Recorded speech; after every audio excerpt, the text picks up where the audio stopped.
کہ عورت کا جنازہ ادا کرتے ہوئے مرد کہاں کھڑا ہوگا امام، اور مرد کا جنازہ ادا کرتے ہوئے امام کہاں کھڑا ہوگا۔ باب ما جاء این یقوم الامام من الرجل والمرأة، کہ مرد کا جنازہ ادا کرتے وقت امام صاحب کہاں کھڑے ہوں گے، اور عورت کا نماز جنازہ ادا کرتے وقت امام صاحب کہاں کھڑے ہوں گے۔ اور اس مسئلے میں یہ حدیث بیان کرتے امام ترمذی رحمہ اللہ 1034 نمبر روایت، حدثنا عبداللہ بن منیر عن سعید بن عامر عن حمام عن ابی غالب قال صلیت مع انس بن مالک علی جنازۃ رجل۔ ابو غالب کہتے ہیں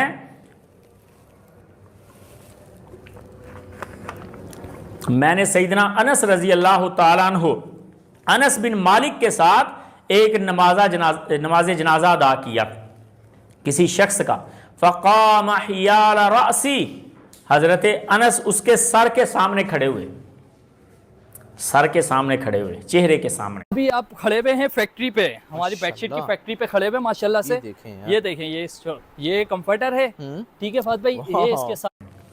ثم جاؤ بجنازت امرأۃ، پھر وہ ایک عورت کا جنازہ لے کے آئے جو قریش سے تھی، فقالوا، اور کہنے لگے یا ابا حمزہ صلی علیہا، اے ابو حمزہ اس کا جنازہ ادا کر دو۔ ابو حمزہ کون؟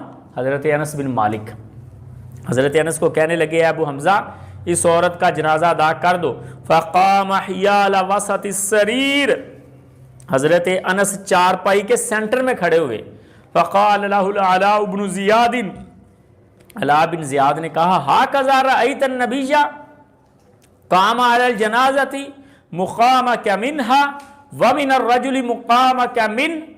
حضرت انس کو کہنے لگے ان کے شاگرد کہ حضرت جی آپ نے یہ جو جگہ ڈیسائیڈ کی ہے عورت کے جنازے کے سینٹر میں کھڑے ہونے کی اور مرد کے جنازے کے چہرے کے پاس کھڑے ہونے کی، کیا اللہ کے نبی نے آپ کو یہ سکھایا ہے؟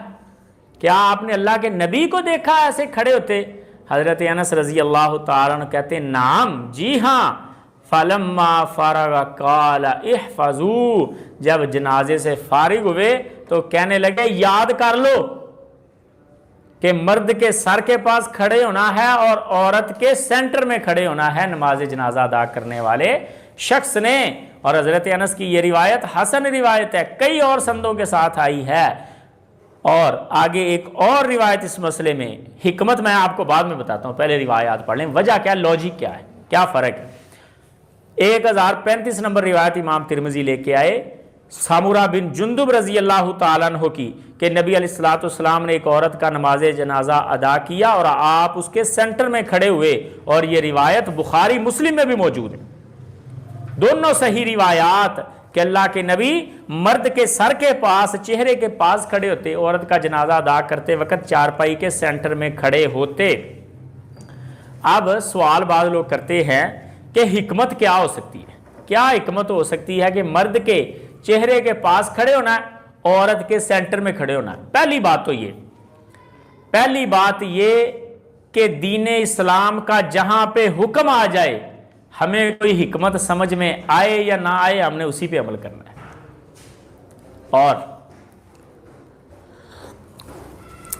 سیدنا علی رضی اللہ تعالیٰ عنہ کی بات بڑی خوبصورت، سیدنا علی کہتے ہیں کہ دین کے حکم کے سامنے ہماری عقل کی کوئی اہمیت نہیں، فرماتے دین کے حکم کے سامنے ہماری عقل کی کوئی اہمیت نہیں، کہتے اگر دین عقل کے مطابق ہوتا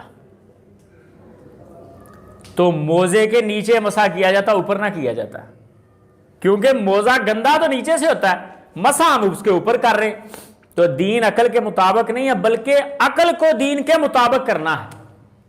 اور امام ابن قیم رحمہ اللہ کی بات بڑی خوبصورت، امام ابن قیم کہتے ہیں کہ میں نے یہ مطالعہ کر کے پڑھ کے سمجھ کے دین اسلام کو نچوڑ نکالا ہے، اور میں اس نتیجے پہ پہنچا ہوں کہ دین عین عقل سلیم کے مطابق ہے۔ اگر کسی موقع پہ آپ کو لگے کہ دین کا یہ مسئلہ میری عقل کے مطابق فٹ نہیں بیٹھ رہا، تو یاد رکھ لیں کہ اس موقع پر آپ کی عقل سلیم نہیں ہے۔